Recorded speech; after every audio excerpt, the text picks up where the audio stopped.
Hey, it's Uncle Mike from Country Radio, and welcome to Hope Rocks Recovery, Hope Answers podcast.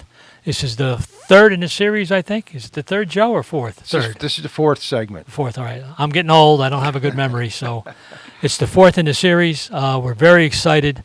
Joe, you and I have been having fun doing this. Each one is more fun than the last, and some of the things we've learned in these podcasts are amazing, and that's why we're doing them. We have Frank Wright, my buddy Frankie, one of my heroes. He's over 5 years sober now. We went past that milestone, right, Frankie? Yes, sir, May 4th.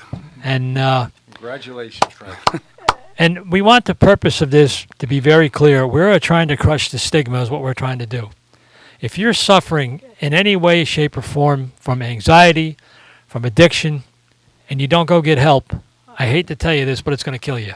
And you need to get help. And sometimes that stigma doesn't allow that, so we're trying to crush that. We got a real interesting guest. Frankie, why don't you introduce... Oh, first of all, Joe, how are you, buddy? Uncle Mike, I'm fantastic. I am fantastic. As we're Hope Rocks is in full swing as we're preparing for our festival for August 15th. The board of directors has convinced me to take that two-day festival and condense it down into one, so it'll be from 11 to 11 at Cantine Field, free admission, and it's open to everybody, and you're going to be surprised, you're going to be impressed, you're going to be uplifted, and it certainly will be worth your time. The entertainment we've lined up is spectacular. Always. We've got a couple things that we can't announce, but we're working on, but it's going to be a great day. Wire to wire. Don't miss it. It's going to be a great day at Cantine Field. We hope we see you there, and we'll talk more about that as we get closer. Frankie, why don't you introduce the guest you brought with you today? Sure. So Frankie Wright, as they said, I am super excited about this guest. So normally the guests we've had so far have been primarily addiction and recovery. I told my story on this show. But what we've also talked about is mental health. And I have one of my favorite people in the world. It's my nephew, Christopher. And he has a pretty incredible journey of his own. And it's a little different than the way we've been going, mostly addiction and recovery so far. But Chris is young, and he's got an incredible story, and he's a resilient kid. And he makes me super proud, and it was a no-brainer not to have him on here. That's fantastic. So, Christopher, why don't you tell us a little bit about yourself? Get right in on the microphone and tell them. Yeah, so I'm 19 years old. I go to school down in South Carolina at Coastal Carolina University. I'm going to school to be a high school teacher, a history high school teacher. I live a pretty basic college life that most 19-year-olds would be living. Just home working right now, and I'm excited to get back down there, though, that's for sure. So, Chris, why don't you you could start wherever you want to start. Mm-hmm. High school, I'll just tell you how I do it. So usually I start how it started for me in high school, and then I kind of go from there for college. However you want to go, we just want to hear your story. All right, sweet. It's perfect. I can take the same route because I would say similar kind of a storyline in terms of when things started. So for me, going into high school was when COVID happened. So I was locked up in my bedroom pretty much for those developmental years of my life. I didn't have much social interaction. The kids that I did have that were kind of close to me, I never saw. So when high school came around and we were getting back into the swing of things and actually going back to in person, I never really felt like I was someone's number one choice. I never felt like I had that tight-knit group of friends that I would show up to school and be excited to see. Although I think there were people there for me, I think like many teenagers, I just felt like I wasn't someone's number one choice. I wasn't someone that people went to school and was like, I can't wait to see that person. I would say severe levels of stress and anxiety kind of formed very early on in high school. Strictly coming from a spot of not feeling like I was good enough, feeling like there was always someone who, or people around me that just had it better, that just understood life better than I did, that were not experiencing the same levels of stress and anxiety that I was different, that I was not where I was supposed to be. This lasted for pretty much all 4 years of high school. Midway through my junior year, I met a girl that, for the first time in my life, I felt like I was someone's number one choice. I had football going for me. I was playing football in high school. The recruitment process was extremely stressful and anxiety driven. However, I found a lot of safety in that in the game I was playing. It gave me a sense of feeling like I am chosen, a feeling like I am special, like I have something unique about me. That was through my junior year of high school. Senior year rolls around, right before we had started playing. Actually, I committed to play in college. I was committed to play at SUNY Cortland.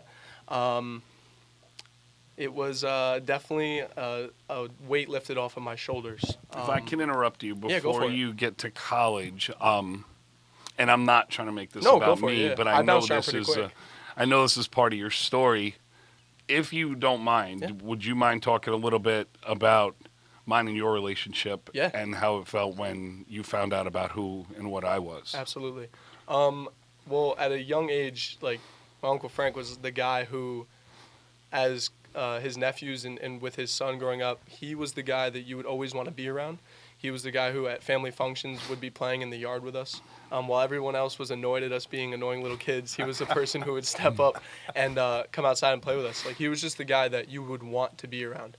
I was kind of a little bit younger through the middle school years when I really started realizing what he was doing and the things that were happening, because for a while my parents obviously hid that from me. When I finally found out the truth behind it all, it was heartbreaking. It really was. Someone who I looked at as a role model, as a best friend, to realize that they were doing the things that they were doing and kind of harming the people who I also loved. That was a hard thing to accept, especially being 12, 13 years old. As I went through high school, it was 2021, correct? When you 2021. It was 2021. It's been 5 years, yeah. So I was a sophomore in high school.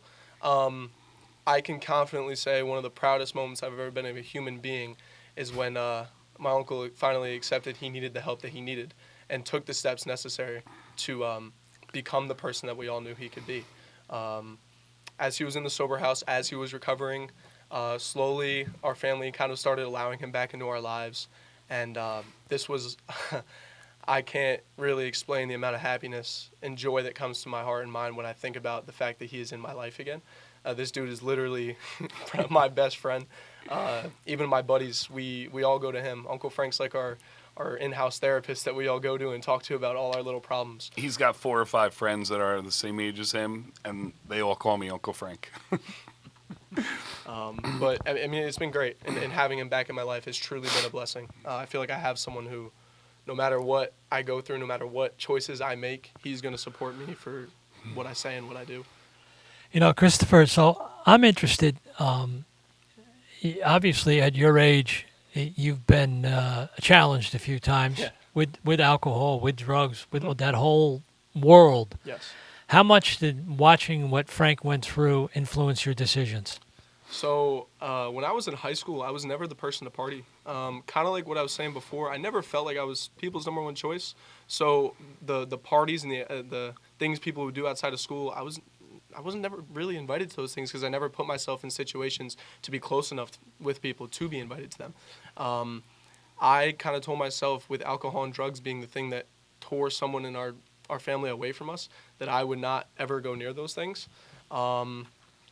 That was until my freshman year of college. I was introduced to... Yeah, so go from there. Like, I cut you off, and Yeah, that's no, my you're fault. fine. You're perfectly fine. But you were about to go into the college, and yeah. I think everybody would really want to hear that part. So I had graduated, and when I graduated, like I said, I was committed to school to play football. I was there for not even 2 weeks. The weight on my shoulders of feeling like I wasn't where I was supposed to belong really weighed heavy on me. I made the decision to come home, and that weight instantly lifted on that drive home. However, I didn't realize what was coming for me on that drive home in terms of what the next year of my life would be. So I had just lost a sport that since I was a kid I thought I would play till I physically was unable to anymore. A relationship I was in where I finally felt like I was chosen for the first time, I lost that. I was left at a point of depression that I really had never felt before. I was always stressed. I was always anxious. I always overthought and felt like I wasn't good enough. But depression was never exactly something that came upon me.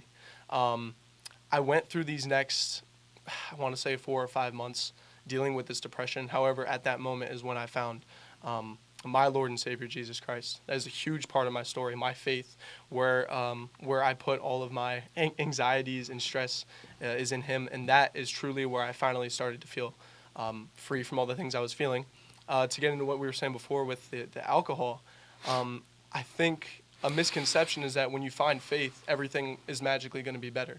And it was actually the complete opposite. The year after I found my faith, I was left with the depression I was originally facing, stress, anxiety, overthinking.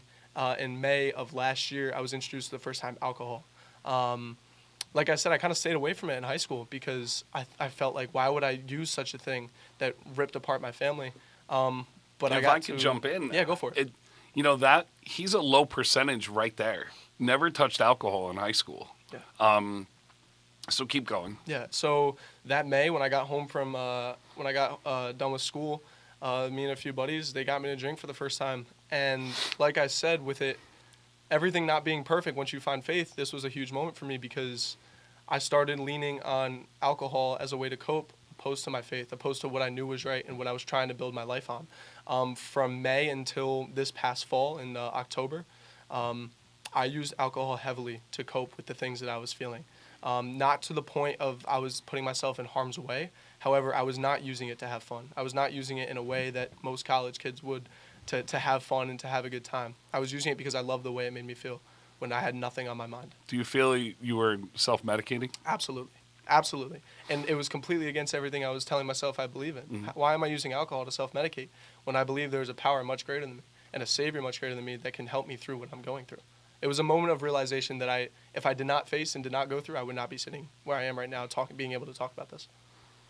So, just curious, Christopher, how bad did it get? Were you drinking every day? Yeah, no, not every day, no. But I would say it was every... He wasn't drinking on an Uncle Frankie level.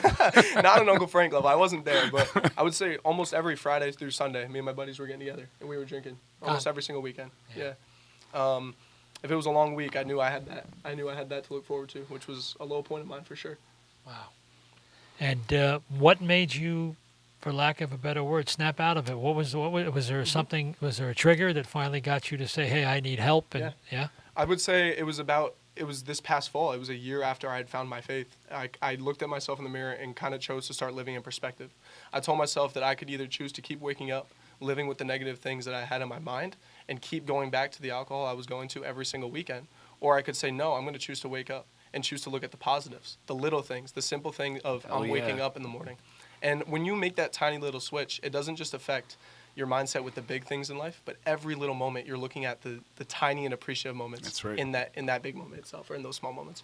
So I'm curious, the people around you that meant the most to you, Yes. did they realize what was going on? Did anybody see what was going on and try to help you, or were you just kind of... I am very, very good at hiding it. In my emotions, my feelings, absolutely everything. It took me a while to get to a point where I was comfortable with to sit in front of people, and who knows who's listening to this, and actually talk about this. It took me time to get there. So when you told Frankie the first time that you felt you needed help or you had a problem, how did that go?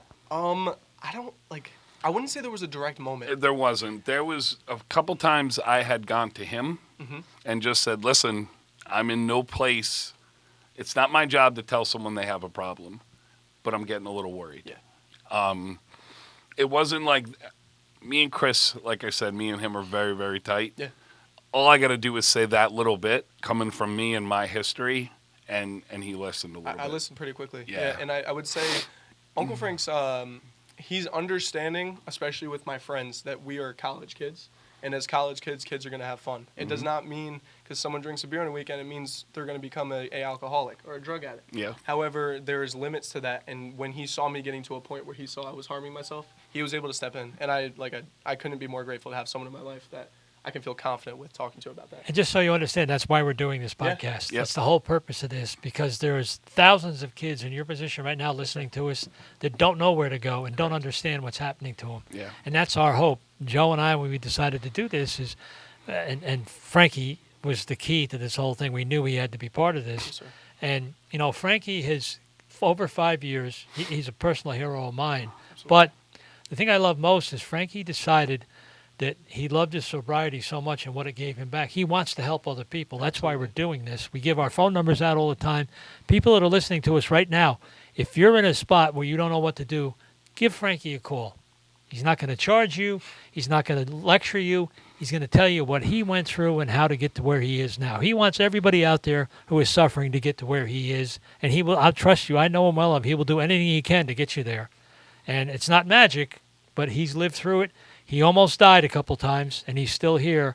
And he's so grateful for that. He wants to help. And that's why Joe and I and him are doing this podcast, because I know there's people out there suffering right now that have no idea what to do or where to go. And that stigma that we talk about, sometimes that embarrassment of admitting that you had a problem keeps you from going and doing it. And that's why we're doing this. So I'm sure you were there at one point where you didn't know what to do, right? Absolutely. Yeah. And that's why I wanted Chris on. Yeah. Because let's face it, I'm in my 40s, right? And kids do listen to me, but I really wanted to get the point. Addiction, alcoholism, a lot of problems start with mental health early, right? And like you said it yourself, in high school, you didn't talk about it, No. right? Same thing with me. You didn't do what I did in high school, because I self-medicated with alcohol in high school because I had anxiety and I didn't like myself, and I had this unbearable need to be loved by everyone, and I couldn't tolerate it. So that's why I felt it was so important to have Chris on. Can you talk a little bit more about? So you went through that Stretch. dark stretch. You realized that like alcohol was not going to fix anything. Correct. Can you talk a little more about your faith and I went to church with Chris, and it's not just Chris at his age. There is a whole crew. It's a generational movement. Absolutely. Yes, there is a whole crew of kids that are his age, and they hang out. They support each other. It's almost like the God version of AA is what I was calling Absolutely. it. Like they connect on another level. So can you talk a little more about that? Yeah, I go to Echo Grace Church. Their main campus is in Washingtonville. They have other campuses throughout the 845. But it's been indescribable, honestly. Like the change that my faith in my life has made for everything that I do. Would you want me to go more direction of like from that point on, or where I'm at right now? I want you to go from there to where you are right now. Okay, I got you. So yeah, after I made it through that stretch, it was like I said, the realization of I have to choose what I'm going to do right now. I can choose to keep living in this negative sadness and looking at everything for the sadness in it and whatnot, or I can choose to look at the positives and choose to make that perspective change in my life. And what that allowed me to do was fully step into the person that God was calling me to be. The trials and tribulations we face are not to tear us down. They're simply to turn us into the people we're meant to be. You are a prime example of that. You went from someone that a lot of people would pass on the side of the street and probably say, oh, they're trash, to someone who is helping hundreds of people. And it's selfless. And that is exactly what I stepped in. I'm going to be a selfless individual and choose to walk in my faith so that everything I've been through and the walk that I've had is not to waste. It's a big reason why I was so honored to do this today, was because I have struggled, I have gone through it, and I've seen the light at the end of the tunnel, and I've gotten there. And it would be selfish of me to not share that story and to not use what I've been through to help other people. So from this past December until now, I was rebaptized. I was baptized at birth. I chose to be baptized again just as a symbol to my faith and what it means to me. We have a young adult group here. We have a young adult group down at school that filled with kids, like you were saying, kids my age that are just so in love with the idea of having someone that's in control of their life, that loves them enough to sacrifice for them and truly change them. And I was rebaptized in, I believe it was March. It was the first few weeks I was down in South Carolina. I went down for a few months this past spring. It has been amazing. Like I've seen nothing but growth. It's truly hard to put into words other than He is a good God that loves me so much and has completely redirected the course of my life. So I have something. I'm going to bring this all together, Yeah, right? go for it. So the question I get asked a lot is people come to me and they say, I want your help, but I don't want to do AA. Mm-hmm. And AA is 100% my way. I'm not advertising for it. I'm telling my story. But what I will say is, people ask me that question, and I say, yeah, everybody's path is different. So my question for you is, somebody comes to you and says, man, I relate a lot to your story. I lost football. Everything is the same. Mm-hmm. But then they say, well, you still help me, but I got to be honest, I'm having trouble believing anything, God or whatnot. Where do you go? Would you still Where do I help stand someone with like that? I think there's a way to go about it, in my opinion. I think it's the same way with how AA is a thing and how therapy is a thing. All the things that we have to help us are a blessing from God himself. Is all a blessing. Mm-hmm. If someone wants to take a different path, I can support that, and also kind of I don't want to say nudge, that's a bad word to use. But I do the same thing. but I know what you're talking about. lead them in a direction to where they kind of understand where I'm coming from, because I am very blatant. I am fully devoted to Jesus Christ, and I will fully, for the rest of my life, say that he is the way, the truth, the life. However, with that being said, I cannot change someone's heart. Yeah. I can plant a seed. So what does that mean? I can be an example of Christ. I can be someone that loves like him, that does works like him, that shows people his grace and mercy. However, through that, God's going to work through them. It is not my responsibility to change someone's heart. I cannot do that. That's a great answer right there. I can lead them in the right direction. I can show them through my actions the person that I am, through the way that he loves, and be that example of him. But I can't physically change someone's heart. I can only lead them in the right direction. But most importantly, no matter what their faith, Correct. If someone came and asked you for help, Absolutely. 100%, You help them. that's what I want That's to the hear. love of Jesus Christ. I'm not going Absolutely. to push them away. Good man. If I am to push them away and say that they're doing things wrong, that is completely contradictory Good to what I job, believe Chris. in. Yeah. Completely contradictory. So, to me, knowing Frankie as well as I do, Frankie's real help is that he can tell someone, look, and I've seen him do it before, I'm not telling you that this is going to work. This is what worked for me. Correct. I was at the bottom. I was ready to die. As a matter of fact, that night your aunt found you. If she hadn't found you, you wouldn't be here right now, and Yes, you know sir. that. But from there on, this is what I did to get better. And I'm just relating that to you. First of all, let you know there is a way to get better. I'm curious.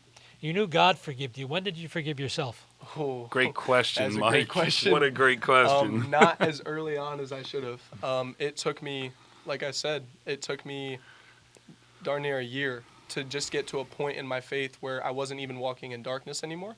That's not to say I don't still struggle with things. I do. But in terms of forgiving myself, I would say within the last 3 months. So it's interesting because I know Frankie and I talk all the time. Yes, sir. And Frankie told me that during the first year of his recovery, he was embarrassed to tell anybody where he'd been. He didn't want anybody to know. He was afraid. But when he got to that point where he ripped off that rearview mirror, our line from Jelly Roll all the time, he ripped off that rearview mirror, and it was a badge that he survived it and got where he is. That's when he felt like he recovered. Correct. And I kind of hinted at this before. It would almost be selfish of me to have experienced what I've experienced and to not use that to help other people. And that's not to be hard on myself. That's not to beat myself up. That's just the way that I choose to live life, and that's the perspective that I walk in. I can tell you, for Joe and I, your generation is the only hope we have. Correct. And you're another one of my heroes now that you're coming forward and talking about this, and you're honest Told about you it. he was impressive. But he's being honest about it, Yeah. and that's where the hope is. Yes, sir. Hope rocks is in this generation. Joe and I are closer to the end than we are the beginning. Trust me, and we're going to do everything we I can don't to like help. to think about that too much. But you and I both know we're going to do all we can to help. Yes. But guys like Christopher are the guys that are going to have to do it. They're going to have to carry it. And Frankie, you're going to have to carry it forward. And your generation is going to listen to you, and your generation is going to listen to you. And they don't want to listen to old guys like us, even though maybe we have a little bit of wisdom, and we never went down the road. Either one of you went down. But the fact that you're willing to come on here and talk about it, you're not embarrassed by it. It's your past. It's what made you, Frankie says all the time, he wouldn't be who he is if he didn't go through what he went through. And unfortunately, some of that was real dark, but it was part of your, the first time we talked about ripping the rearview mirror off, he was like, that's the way you got to do it. You concentrate on the windshield. Don't worry about what happened before. But I can tell you he's much better than me speaking publicly. I was a mess the first time I ever wanted to talk about all that stuff. You know what? But your heart was there, buddy. It didn't matter what you Yeah. were saying. You could feel it, that you lived it, and you want to help, and the speaking part came along. You're doing okay. Yeah, I'm all right now. So if you, I kind of want to hear a little bit more about where's your mental health at right now? I would say I'm in a great place right now. I'm very happy. I'm content. Kind of all circling back to the same idea of nothing's ever going to be fully perfect. There's always going to be things that we go through that kind of level out the good things that are happening in our lives. I look at it as for every few good things I have, there's going to be something negative that's going to happen to me. And I've learned to not sit in that sorrow, that little negative, not sit in that, but to, like I said, focus on the good. Focus on the amazing things that I have going for me. Because quite frankly, what is sitting in the negative going to do for me? It does absolutely nothing. And that's something that has obviously taken me time to get to. But I think it's the best possible place I could be, and I'm extremely happy. And I don't want to beat this to death, but I think listeners would want to know too, as much as you want to say, but like, Go for it. at your worst, like how dark did it get? I was like... Only say where you're comfortable. No, I'm perfectly comfortable with everything. I had the thoughts of, man, things would be a hell of a lot easier if I wasn't here right now. Did I ever take action on it? No. Yeah. I think it was a lot more towards the suicidal side than people would have thought. Mm-hmm. I was very good, kind of like I said earlier, at hiding as much as possible. If I was moping around, it's pretty obvious that he has something going on, but in terms of the level of deepness of it, I was pretty good at hiding that. It was something that I kept strictly between me and my relationship with God. And it was dark. There was days where I got up in the morning and not a limb in my body wanted to get out of bed. I just wanted to lay there and go back to sleep and not have to live through that day. But and now? Here, so. I couldn't tell you the last time I felt that way. I wake up in the morning excited because I have breath in my lungs, and it's a day that I get to conquer and take full advantage of. You know, it's interesting, Christopher. You're living proof of, and I have a 31-year-old son, and I tell him all the time, you are going to learn way more from your mistakes than you're ever going to learn from your successes. And we all have done that. I can tell you, I've had a limited amount of successes, but they don't mean anything to me than having something you know was wrong that you did and learn from it. And that's what this is all about, really, a lot of it. And as far as mental health goes, depression is something people don't understand. Correct. And the stigmas we talk about. So if you break your arm or your appendix hurts, you go to a doctor and get treatment. But if you're depressed or you have anxiety, because of the stigma sometimes, you don't get that treated. And that will kill you as fast as the physical will. And if you don't get help, that's why we're here. We want to get you help. Yeah. Joe and I can't help you. Frankie can't help you directly, but he can tell you what he went through, and Christopher can tell you what he went through, and they can get you in the right direction. And they can be there. When you're going through recovery, I'm sure you have all those periods of doubt that you go through. And if you have somebody like Frankie, you can say, hey, man, I woke up this morning and I really want to go have a drink, or I really want to take a pill. What do I do? Well, Frankie can say, look, this is what I did. I'm 5 years sober now, and this is how I made it this far. Now, the other thing we make a mistake with is we're celebrating 5 years. Frankie and everybody out there in any kind of addiction or depression battles every day with this. It's an everyday fight. And it's never going to end. And we don't want to paint that picture that there's a miracle cure, because there isn't. But you learn how to get through each day, and all of a sudden it's 5 years, or it's almost a few months for you, and one day at a time is the answer. But you need help doing it, and that's why we're doing this podcast. I agree. Is there anything else you'd want to say to like a suffering teenager out there right now with depression? Well, to start that, I was going to jump in when you were just speaking. I think it's important to note that June is National Men's Mental Health Awareness Month. Not that women are any less important. However, around 80% of suicides every year are men. Yeah. Around 100 men a day commit suicide, and it's around 36,000 men a year. I think that's important to note. Men are told from a young age, I know I was at times, you suck it up. You don't cry. You've heard me tell my stories. 7 years old in a football helmet being told that. And you keep it all in. And eventually, for me, it built up and I would explode. And there's countless moments I can think of where all that built up emotion, it blew up. There was nowhere else it could go. It just blew up. To answer your question about what I would say to a struggling teen right now, you are not the only one struggling with what you're struggling with. Very important. There are so many people going through exactly what you're going through, and to put yourself in a little bubble that you're alone is not going to help your case at all. I think one of the first steps to accepting you have a problem is accepting that you're not the only person going through it. And that allows you to open up a little bit more and open up your heart and truly see that there's light at the end of that tunnel, because if there's other people going through it, then there's other people that are going to get through it as well. We do this together, man. Yeah, absolutely. It's okay not to be okay. Yes, sir. Absolutely. But it's That's why not me and Mike were smiling at but each other. but it's not okay not to get help. Absolutely not. Yeah, everybody on this planet suffers at some level. Correct. Some are much deeper than others. Some people are blessed; they're able to deal with it on their own because it's not as severe. But everybody struggles with it, and there's nothing wrong with it. There's nothing to be ashamed of. And as a matter of fact, when you see people like Christopher or like Frankie that have won this battle and are winning it every day, I tell Frankie, how many times do you and I talk to each other? I tell you, you inspire me, and you do. How many times have I told you He that? writes it on my social media and everything. But you do. I sit and think about whatever's going on in my life. I'm like, man, this really sucks. But it's nothing like Frankie went through, and look how happy he is. What the hell what's wrong with me? Why would I do that? And I'm telling you, a couple times a week, it helps me. It gets me through things that I don't want to go through. That's awesome. And listen to your story, too. I was blessed.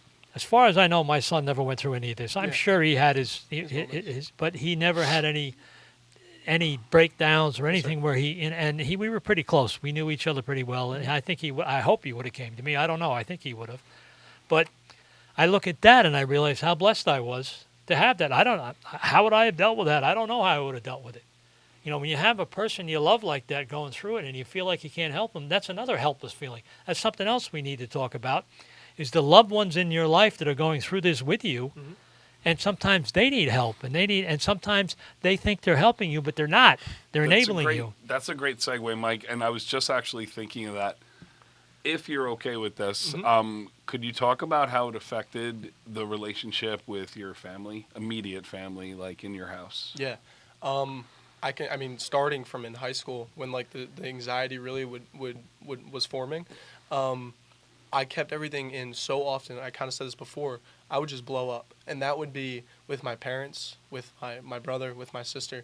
There was no thinking behind what I was doing. It was just I would have so much built up over such a long period of time that it would just explode. And it's something to this day that I have to work on, and I have to keep building. Because much like your story, I know you say this all the time. I've said to you, or I've said to others while you're around, oh yeah, he used to be an addict, and you say no, I am an addict, and Absolutely. I will be to the day I die. Because it's not just a battle that you fought and is over. It's a battle that you choose to fight every single day.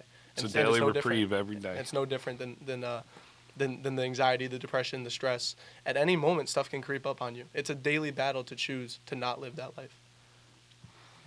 Yeah, and how's things now? Good. I mean, they've only gotten better as I've gotten better. Is the way that I look at it. That's what I wanted to hear. That a boy. I'm not going to sit here and throw all blame on me. I don't think anybody should do that. However, of course not. As I've gotten better and I've learned to deal with my emotions, the relationships around me have only gotten better. I mean, I'll say this. Unfortunately, it took me losing some people in my life I really cared about. And that's an unfortunate truth that, again, I don't think everybody's willing to accept sometimes. You might lose people, you might lose situations, you might lose things that you love because of things that you're going through. But in the long run, if you can build from that, if you can say, well, I lost this, but in turn in my case, I gained happiness, I gained a life without stress and depression, I gained a life where I wake up in the morning just grateful to be there. And it sometimes takes some loss to get you there, to get you to that point. There's a really close friend of mine from 12-Step, and I'm going through some stuff with some people I care about recently, and he said it's not my job to question God's plan. Yep. Right? And don't question the miracle, because you never know, even at the hardest times, what the plan is and how it may, what the lesson is. Correct. What you learn. Like, you don't know that. So I have no place to question the things that are going down, and you just got to keep living it one day at a time, Absolutely. man. Absolutely. My wife is ordained. She's Okay. an ordained minister, and she is the kindest soul on the planet. I mean, if Hitler were to walk in a room, she'd find something good about Hitler. Absolutely, That's the way man. she always looks Yo, for the now good. I know who's marrying me if I get married again. Well, and she tolerates me. She's funny. She'll hear me say something on the air, and you're going to hell for that. I'm like, I got a lot of friends down here. I'll be okay. Don't worry about me. But but it's amazing that people have faith like you have, and I believe. I think all of us in this room really believe And everybody has, that's something else that's really amazing. Everybody has a different way of believing. Just like everybody, no two addicts recover the same way. Right. There's something different every time. There is a common thread that you've got to want help first of all, and be willing to be coachable, for lack of a better word, and willing to accept the fact that maybe you don't know everything. Because I lost someone very close to me. He was a very famous personality here, Tommy Lee Walker, who believed he could do it himself, and he died at 53 years old, sadly. He was addicted to painkillers. But he believed, he got sober half a dozen times, but he didn't think he needed any help. He didn't go and he was right back at it. All it took was one trigger. Something happened personally, and he was right back at it, and eventually it killed him. And I feel bad. My wife and I, he was family, thought we tried our damnedest to do everything we could, but it wasn't enough. And unfortunately, I think in that case, he never really admitted that it was more than he always thought he could handle it. I'm sure that happens a lot, Frankie. You run into people that really say, I don't need that stuff. Listen, I can do it myself. One of the worst things I ever want to hear is when somebody gets out of rehab and they say, I got this. No.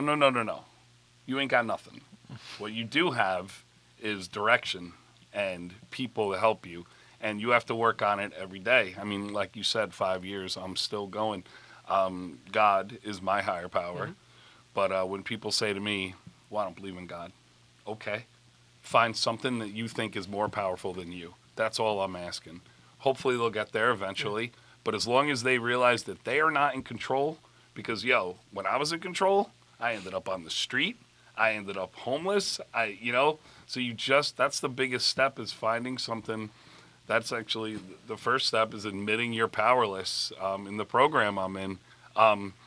It's a daily reprieve. You got to stay on top of your stuff. For Chris, it's church every Sunday, right? I was just about to say that, Yeah, and then he does different other things with your group, Bible study. You could talk about that. So I was going to say, I've noticed this in my life within the last few months. If I'm not showing up on Sundays, I'm not dropping to my knees and talking to him, and I'm not going to my youth group on Wednesday nights or Monday nights, I see a direct impact on my life and everything around me. It's just the way it is. And I'm making a choice at that point to say, well, I'm good on my own. I don't need it this week. I'll be fine. And then next thing I know, it's midweek, and the stress and the anxiety is creeping up. in. The levels are up, and I'm like, well, you did it to yourself, dude. That's because you put your boxing gloves down, and the devil was ready to smack you. Exactly. Absolutely. Exactly. I put myself in the ring with that temptation of not showing up, and you'll never win if you do that. You'll never win. A buddy of mine who's not with us anymore, he used to say all the time, I got to stay on top of this because, the devil and my disease are doing push-ups in the parking lot, Absolutely. just waiting to take their Just waiting. chance. He's just waiting. That's all he's waiting is for an opportunity to seek it. Well, it's interesting, to hear your story, Christopher. It's why we're doing Hope Answers. And it's another angle, your generation, Frank, I hope everybody that's your age and younger is listening to you, and they know that through Frankie, they could get to you if they needed to, and you'd be happy to tell them, like you just did, what you went through and why you feel that you're at this point in your life, which is really important. You believe in God, and you believe in the process, and you're here, and you're building on it every day. And the fact that you tell a story about, well, I don't need it this week, and then you realize halfway through, like, yeah, that was a mistake. Let me go back to what I was doing. And that's another part that Frankie talks about all the time. Consistency is very important. And I just want to make it clear to anyone listening, I am not pushing my programs on anybody. Chris is not pushing his beliefs on anybody. We are here to tell you our stories of how we got to a wonderful life that we're at now.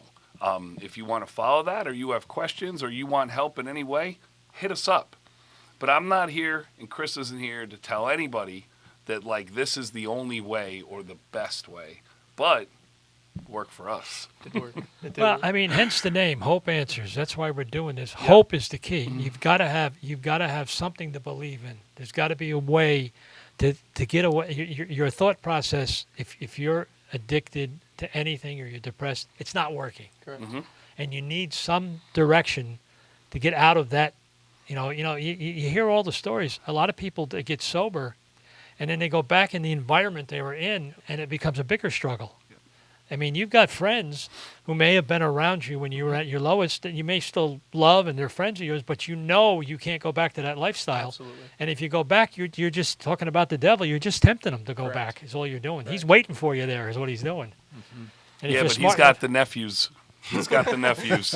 I had to shut them out. Yeah, well. But anyway, Joe, you've been awful quiet, buddy. Well, I'm just, again, amazed, but there's so much to unpack here, and there's something for everybody. I'm thinking about the course of study that I don't think you chose it. I think you've been led in this direction, and it is perfect because the world needs more teachers that understand the fragility of the human psyche and human emotional experience at that adolescent age. Yes, sir. I think as a public school teacher, former public school teacher, I retired after 32 years. One of the areas in which we failed miserably is meeting the individual's not academic needs, their social emotional needs, and not in a cookie cutter fashion, getting down and dirty with that kid, finding out who they are, and making a real, genuine effort to be a guidepost for them. And we've lost too many, we're losing too many, and the cycle is not ending. And like you mentioned as well about how the impact on men seems to be greater, though now the numbers of women who are committing suicide and experiencing depression and anxiety, those numbers are increasing dramatically. And I think about what I learned as a teacher during COVID. Now, at that time, I had been teaching for about 29 years or so. And when they closed the schools and we did remote learning, two things struck out to me immediately. When we were in a remote classroom, it was the first time in that child's life where they could see every one of their classmates' face at the same time during a lesson. And that can be disconcerting. That can really be disconcerting because they knew that somebody was looking at them as well. So, when you're having struggles with self-esteem and where do I belong and where do I fit in and what kind of gifts do I have, that can further disable a child, for lack of a better term. But also the fact that and this happened in my own family, the process of getting oneself ready for school, not just your hair and shower, but what am I going to wear that's going to attract the least amount of attention or more attention? All of that stuff that went into preparing to go into a potentially volatile social situation. These are serious things that weigh on our young people. And for you to understand your situation and how it impacted you, I know that that's going to make you a better teacher and more capable than some who have no idea what that was like. Absolutely. That the world revolved around them. And so I'm very, very much impressed. And then most importantly, your willingness to stand up for your faith, to go investigate it, and then to stand up for it. Because we see in society all over today where people are literally killed because of standing up for faith. And it's just very humbling and inspiring, and I'm so thankful that you are courageous enough to share your story. I appreciate that. Well, not as much as I appreciate it. You hear the old saying all the time, you can talk the talk, but you got to walk the talk. Right. And that's what you're doing. You're saying this was my experience, and you've done what Frankie has told us is so important. You're not embarrassed by it. You're proud of what you've accomplished, and you have a bright future ahead of you. You're looking. You wake up every morning. Let's go get them. This is it. And there's a a vast majority of people in this country that don't wake up that way, whether they're addicted or they're not addicted. A lot of people get caught in that rut, and they don't have it. They don't even have to be depressed or addicted. They get caught in that rut, and they don't have anything to look forward to. Yeah. And eventually, that will wear them down to a point where they are going to be depressed, or they're going to look around and say, "Why am I so different than everybody else?" That's another problem you go through. You have that realization at some point. Am I the only one? I'm sure you went through it. Am I the only one that's going through this? Frankie had to be like, what the hell is going on here? Am I the only one that's going through this? Why am I like this? That's got to be a And I was game. afraid to tell anyone. Yeah. Yeah, but that's a game that's got to go on in your head all the time. Round and around and around. Yeah. Chris, is there anything else you want to put out there for anyone or anything you want to tell us? I don't believe so. You guys led this in the right direction. Well, I'm just going to say, get emotional for a minute because that's so unlike me, right, guys? How proud of you that I am is undescribable. I mean, me and you have always been tight. I'll never be able to get back the years that I did let you down. I will tell you this, and I wanted to say this story before. When I was in the sober house, the adults were calling me, but they didn't want the kids calling me yet, not until they really knew that I was going to be okay. And then one day the phone rings at the sober house, and it's Chris. I think you were like 13 or 14. Mm-hmm. And the first thing he says is, "Listen, don't tell my mom I'm calling." He found out where I was, and he wanted to make sure I was okay at that young age. I have learned from you as much as you have learned from me. And I watched it. I watched how far low you got. I had concerns, and it is an absolute joy to see you now and thriving. I mean, you're a phoenix, kid. You know what I mean? You come out of the ashes, and now you're thriving, and you are a power of example, and I couldn't be more proud of you. I appreciate it. Well, That's good. what a conversation, Christopher. I'm so proud of you to come forward like you did. You don't have any idea how many people your age you just helped by telling your story. And Joe, you've been putting it up on the screen how to get a hold of us, right? All program long. So we ask all of our viewers and listeners to reach out to us if you have any questions or comments or suggestions as to who we should have on as guests. We've really hit it out of the park with our first four, and stigma kills, silence kills. We're here together. We're here to support one another. Just reach out. You're not alone. No one goes this alone. So, absolutely. And we're not only talking about people in addiction. We're talking about your loved ones and your families. And absolutely. the old adage you hear, if you see something, say something. If you've got someone in your life that you believe is going through something and isn't getting help, call Frankie, call somebody. Frankie will talk to him. If there's nothing going on, there's nothing going on. But if there is, that phone call might save their life. Yeah, Joe's going to have our number, our info, whatever, on the bottom. It's been up all program long. You can hit me up anytime. You can find my social medias. It's Frankie, Frankie, Wright, Wright. I answer Facebook messages, Instagram. They come from all different directions. However you want to get a hold of me. And I'm not the answer of all things, right? Like, I don't have all the answers, but I can promise you I will get you pointed in the right direction of the professional that will, of the person who knows more than me, because, my ego made me realize I don't know everything, and that's okay. But I will do everything in my power to help another person find a better life. Amen. And you can reach all of us. I give my cell phone number all the time, 845-401-2598. Uncle Mike at gmail.com. Mike Hansen, I'm on social. Believe it or not, they wouldn't let me use Uncle Mike on Facebook because they said it was a predatory name. I swear to God, I tried to have an Uncle Mike. That's why I don't have an You've Uncle had Mike. that name for 30 years. But they wouldn't let me use it anyway. But the reason I'm saying that is if you do not able to get a hold of Frankie or Joe, get a hold of me. I know where they live. I'll get a hold of them, trust me. But I will reach out to them. And just the thing we want is it's okay not to be okay, but you got to get help.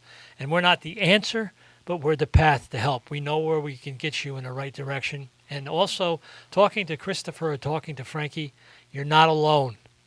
Thousands and thousands of people are going through it just like you are right now. And thousands survive this, become recovered and live long lives. Frankie and I know people that are 15, 20 years recovered. Absolutely. And they're inspirations. And Frankie, I've been blessed. I've never had an addiction. But I'm telling you, he inspires me every day. When I have something go down, I'm like, well, look what Frankie went through. This is stupid. What are you doing? Pick yourself up and get moving. And we talk to each other all the time, and it's just getting that message once in a while. Hey, bud, you okay? That kind of thing. So that's what this podcast is all about, and we're going to keep doing it, and we're going to keep doing it as much as we can, and we hope we're helping somebody. Frankie and I say all the time, if we help one person, It was we're totally happy. worth it. And also, just because he's getting started, if you have questions for Christopher, we're going to put them through me. Yeah. And then I will get them to Chris. I don't want to overwhelm him. Yeah. I got a feeling there's going to be a lot coming through. So we'll put it through my number, my socials, and I will pass them on. If he wants to reach out directly, then absolutely. I just, I've been doing this 5 years now. I don't want to flood him with stuff right away, but we'll work him into it. Sweet. Christopher, thanks for coming, buddy. I Thank you, appreciate buddy. it. Thank Love you, guys. kid. Love you too.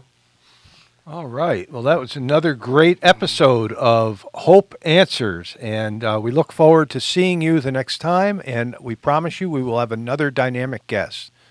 So with that, I'm Joe DeFino, and along with me are Frankie Wright and Uncle Mike Hansen signing off. Have a great day.